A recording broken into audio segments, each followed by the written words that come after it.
Welcome to SSG law academy. आज हम करने वाले the protection of women from domestic violence act 2005। ये बहुत इंपॉर्टेंट एक्ट है आरजेएस के लिए, आरजेएस का जिसका रिसेंट में एग्जाम होने वाला है 16 जून को। ठीक है, अपार्ट फ्रॉम दैट ये यूपी जुडिशरी के लिए इम्पोर्टेंट है। यूपी जुडिशरी के अलावा ये दिल्ली जुडिशरी में भी आता ही है और मेंस में के 3 से 4 क्वेश्चन आते ही आते ही हैं लोकल लॉ सिविल लॉ में। और ये क्यों आया, ये आया है क्योंकि हम मेंबर हैं वियना कन्वेंशन के, यूएनओ के। तो यूएनओ ने जो बहुत सारे ऐसे और यूएनओ के बहुत सारे ऐसे ऑर्गेनाइजेशंस हैं जो काम करती हैं वुमेन्स के अपलिफ्टमेंट के लिए। तो उन सब के देखते हुए, उन सब साइन ट्रीटीज को देखते हुए ये एक्ट जो है वो लाया गया है। This act is known as the protection of women from domestic violence. Domestic violence से औरतों को बचाने के लिए ये एक्ट जो है वो लाया गया है। इसका जो चैप्टर नंबर 1 है वो बात करता है शॉर्ट टाइटल और एक्सटेंड की और डेफिनेशन क्लोज के साथ। ये चैप्टर नंबर 1 है। और चैप्टर नंबर 2 डोमेस्टिक वायलेंस की डेफिनेशन देता है। ये बहुत इंपॉर्टेंट है, ये प्रीलिम्स में काफी बार पूछ लिया गया है कि कौन से सेक्शन में डोमेस्टिक वायलेंस की डेफिनेशन दी गई है। चैप्टर नंबर 3 बात करता है सेक्शन नंबर 4 से लेके 11 तक, जो कि एक इन्वेस्टिगेशन की बात करता है कि कौन इन्वेस्टिगेशन करेगा, उसमें ऑफिसर अपॉइंट होंगे, उनकी क्या ड्यूटीज होती हैं, क्या अपॉइंटमेंट क्वालिफिकेशन होती है, क्या फंक्शंस होते हैं, कैसे वो सर्विस प्रोवाइड करते हैं। तो ये सब सेक्शन नंबर 4 से लेकर सेक्शन नंबर 11 तक है। चैप्टर नंबर 4 जो है वो बात करता है the procedure for obtaining orders of relief. Reliefs का यहाँ पे मतलब है जो रेमेडीज इस एक्ट में दी है ना, उनको रिलीफ कहते हैं। ठीक है, वो रिलीफ्स क्या है? वो है protection relief, residential relief, monetary relief, custody relief, compensatory reliefs. और उसका क्या प्रोसीजर है वो सब जो है वो इस चैप्टर में दिया गया है, इंक्लूडिंग द अपील भी। तो सेक्शन नंबर 29 तक चैप्टर नंबर 4 आता है। चैप्टर नंबर 5 बाकी मिसलेनियस सेक्शंस की बात करता है, जिसमें कि power of central government, act not derogate other laws, और ये सब बात चैप्टर नंबर 4 जो है वो अपने आप में करता है। Let's start. The Protection of Women from Domestic Violence Act 2005. 2005 का ये एक्ट नंबर 43 है जो उसमें पास हुआ था। प्रोटेक्शन ऑफ वुमेन सिर्फ एक ही जेंडर की बात कर रहा है यहाँ पे, वुमेन्स की। ठीक है, फ्रॉम डोमेस्टिक रिलेशनशिप, ये भी एक नैरो कर दिया इन्होंने कि डोमेस्टिक रिलेशनशिप्स के रिलेटेड, जो बाकी हम आगे पढ़ेंगे तो पता चलेगा।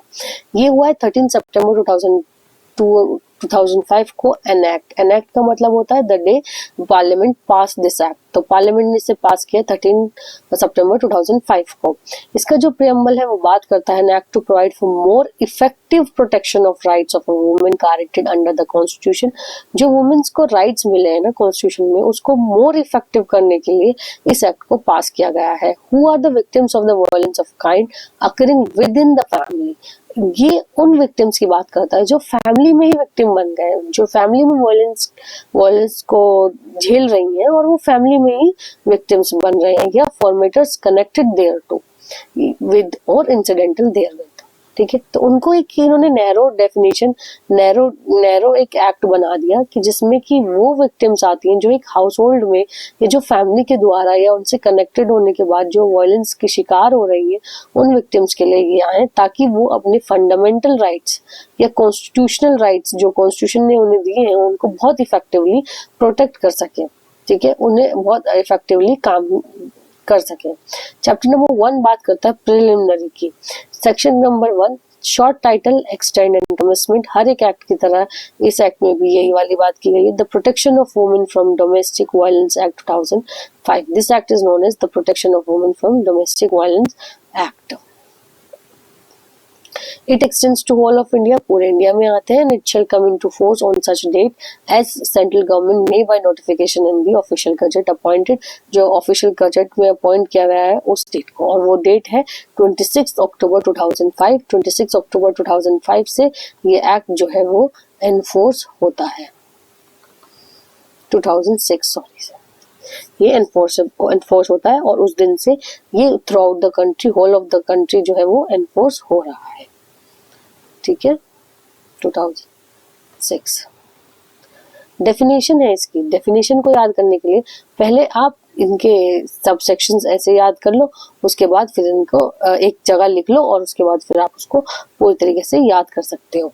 ठीक है, अब हम एक वन बाय वन चलेंगे। सबसे पहले आता है एग्रीव्ड पर्सन। एग्रीव्ड पर्सन क्या होता है? मीन्स कोई भी औरत who is or has been in domestic relationship with a respondent who alleged to have been subject to any act of domestic violence by the respondent। तो एक सबसे पहले इंपॉर्टेंट है वोमेन।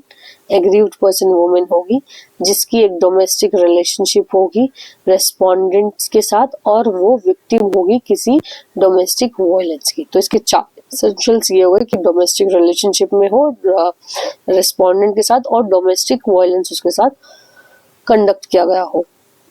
सब सेक्शन 2 बात करता है चाइल्ड की। Child means कौन होता है? Child means any person below the age of 18 years. 18 years से जो भी नीचे होगा, इंक्लूडेड अडॉप्टेड, स्टेप और foster child. Section number subsection C बात करता है कंपनसेटरी ऑर्डर। कंपनसेटरी ऑर्डर वो ऑर्डर्स हैं जो सेक्शन नंबर 22 में दिए गए हैं। कस्टडी ऑर्डर्स वो ऑर्डर्स हैं जो सेक्शन नंबर 21 में दिए गए हैं। और ई बात करता है डोमेस्टिक इंसिडेंटल रिपोर्ट की, जो कि बहुत इंपॉर्टेंट है। डोमेस्टिक इंसिडेंटल रिपोर्ट पे आप अपने स्टार लगा लो। डोमेस्टिक इंसिडेंटल रिपोर्ट होती क्या है? डोमेस्टिक इंसिडेंटल रिपोर्ट होती है जब आपके पास डोमेस्टिक वायलेंस की कोई एक कंप्लेंट जो है वो आएगी और उस कंप्लेंट को आप एक फॉर्मेट पे, ठीक है, उस कंप्लेंट में आप एक फॉर्म में या एक फॉर्मेट में आप उसको लिखोगे और वो रिपोर्ट जो सबमिट होगी उसे DIR कहते हैं, डोमेस्टिक इंसिडेंटल रिपोर्ट। और इस पूरे एक्ट में जो बात की जाएगी वो DIR की जाएगी, डोमेस्टिक इंसिडेंटल रिपोर्ट, जो सबसेक्शन 2E में दी गई है। F बात करती है 2F बात करती है डोमेस्टिक रिलेशनशिप की।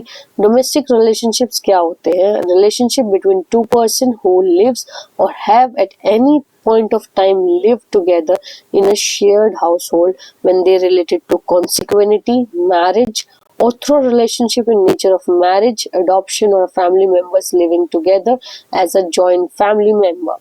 तो कौन?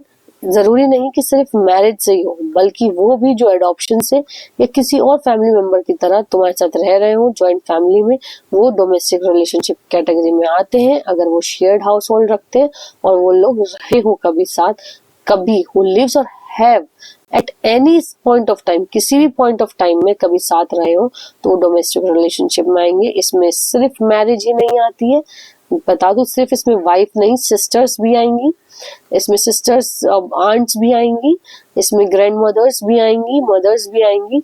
ये सब लोग जो है इस कैटेगरी में पढ़ेंगे। तो वो सब जिनके साथ तो एक रेस्पोंडेंट अपनी एक रिलेशनशिप में रहा है, शेयर्ड हाउस होल्ड में रहा है, वो डोमेस्टिक रिलेशनशिप होती है। ठीक है जी। इसका बात करता है डोमेस्टिक वायलेंस की। डोमेस्टिक वायलेंस वो जो सेक्शन नंबर 3 में है। H बात करता है इसमें डाउरी की, dowry section number 2 of dowry prohibition act. I बात करता है मजिस्ट्रेट की, बहुत इंपॉर्टेंट है। मजिस्ट्रेट कौन? Magistrate judicial magistrate of first class, और अगर जुडिशियल मेट्रोपॉलिटन एरिया है तो metropolitan magistrate of first class, जो की बात की गई है CRPC में। In the area where the aggrieved person resides temporarily or otherwise or respondent resist or the domestic violence is alleged to have been take place। जरूरी नहीं कि वो डोमेस्टिक वायलेंस वाला प्लेस है, अगर डोमेस्टिक वायलेंस वाला place है उसको भी जुरिडिक्शन है, रेस्पोंडेंट के रहने का जगह है वहां पे भी उसको जुरिडिक्शन है, और एग्रीव्ड पर्सन जहाँ रहता है, रेजिडेंस है, वहां पे भी इन तीनों कोर्ट्स को जुरिडिक्शन है। इन तीनों कोर्ट्स के जो judicial magistrate of first class होंगे वो, या अगर ये मेट्रोपॉलिटन एरिया है तो मेट्रोपॉलिटन मजिस्ट्रेट जो होंगे वो मजिस्ट्रेट यहाँ पे मजिस्ट्रेट की कैटेगरी में आएंगे। ठीक है, वो सारे मजिस्ट्रेट की कैटेगरी में यहाँ पे आएंगे। अब बात आती है मेडिकल फैसिलिटीज, जो 2J बात करता है हर एक वो फैसिलिटीज जिसको नोटिफाई किया गया है स्टेट गवर्नमेंट ने for the medical facilities for the purpose of this act. के बात करता है मॉनेटरी रिलीफ की। मॉनेटरी रिलीफ क्या होता है? मॉनेटरी रिलीफ मीन्स होता है कोई भी compensation which magistrate may order the respondent to pay to the aggrieved person at any stage during the hearing of an application seeking any relief under this act और to meet the expenses incurred and loss suffered by the aggrieved person as a result of domestic violence. Monetary relief जो एग्रीव्ड पर्सन को देगा, कौन? Respondent देगा, किसके order के बाद? मजिस्ट्रेट के ऑर्डर के बाद। ठीक है, एट एनी स्टेज, किसी भी स्टेज पे, या चाहे तो केस चल रहा हो, ट्रायल चल रहा हो उसी स्टेज पे, या अदर स्टेज पे कंप्लीट हो गया हो, जो एग्रीव्ड पर्सन ने लॉस किया हुआ है डोमेस्टिक वायलेंस की वजह से। 2L बात करता है नोटिफिकेशन की। Notification means notification published in the official gazette and expressions notified shall be constructed accordingly. M बात करता है prescribed. Prescribed means prescribed by the rules made under this act. N बात करता है the protection officer. Protection officer जो appoint हुआ section number 8 में। ओ protection orders 18 में आ रहा है। रेजिडेंस ऑर्डर सेक्शन नंबर 19 में। क्यों बात करता है रेस्पोंडेंट की। रेस्पोंडेंट का मतलब कौन होता है? रेस्पोंडेंट का मतलब होता है any adult male person who is or has been in domestic relationship with the aggrieved person against whom the aggrieved person has sought any relief under this act. हर कोई भी अडल्ट मेल पर्सन जो कभी domestic relationship के साथ में रहा हो aggrieved person के साथ, किसी भी जिसके खिलाफ रिलीफ ली गई हो, प्रोवाइडेड दैट एक स्पेशल एक प्रोविजन दिया हुआ है जिसका मतलब है an aggrieved wife or female living in a relationship in the nature of a marriage may also file a complaint against a relative of the husband or the male partner. यहाँ पे जो adult male person है ये stuck down हो चुका है bye supreme court के case के साथ, जो केस लॉज वाली वीडियो है उसमें मैंने इसे मेंशन किया है। और अब यहाँ पे अडल्ट पर्सन है जिसमें कि फीमेल्स एंड मेल्स दोनों इंक्लूड होती है। तो डोमेस्टिक वायलेंस सिर्फ फीमेल ही नहीं करते बल्कि फीमेल भी करती है। तो ये बात करता है 2Q, ठीक है, ये बात करता है 2Q। अब बात आते हैं 2R में सर्विस प्रोवाइडर्स। सर्विस प्रोवाइडर्स कौन होंगे? जो सेक्शन नंबर 2L में है। S बात करता है शेयर्ड हाउस होल्ड की। शेयर हाउस होल्ड का मतलब क्या होता है?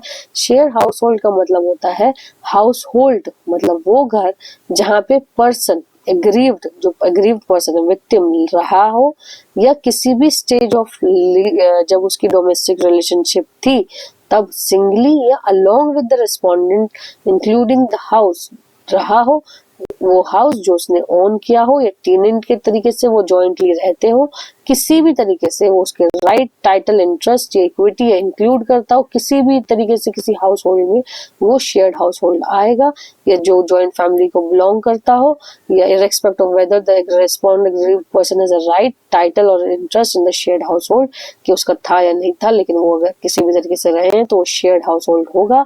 2T बात करता है शेल्टर होम की। शेल्टर होम्स वो जो स्टेट गवर्नमेंट नोटिफिकेशन के द्वारा इस पर्पस में दिए जाएंगे। तो एक क्विक रिवीजन इस डेफिनेशन क्लोज का कर लेते हैं हम।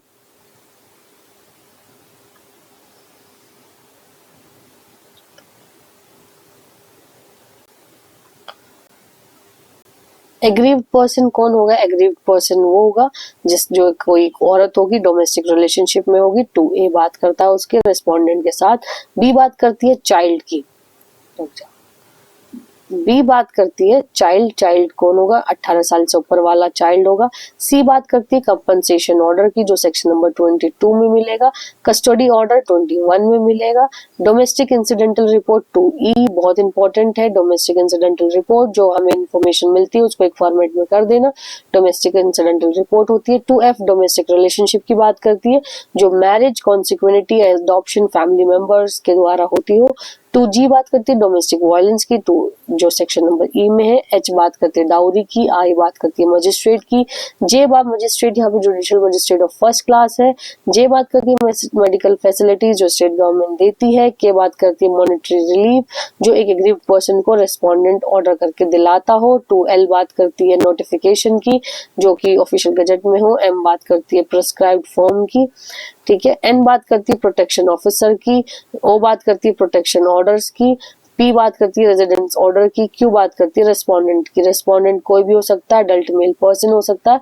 Adult male person stuck down हो चुका है, तो कोई भी पर्सन जो डोमेस्टिक रिलेशनशिप में रहता हो एग्रीव्ड पर्सन के द्वारा और जिसके खिलाफ रिलीफ जो है वो सॉर्ट की गई हो। R बात करता है सर्विस प्रोवाइडर की, जो सेक्शन 12 में है।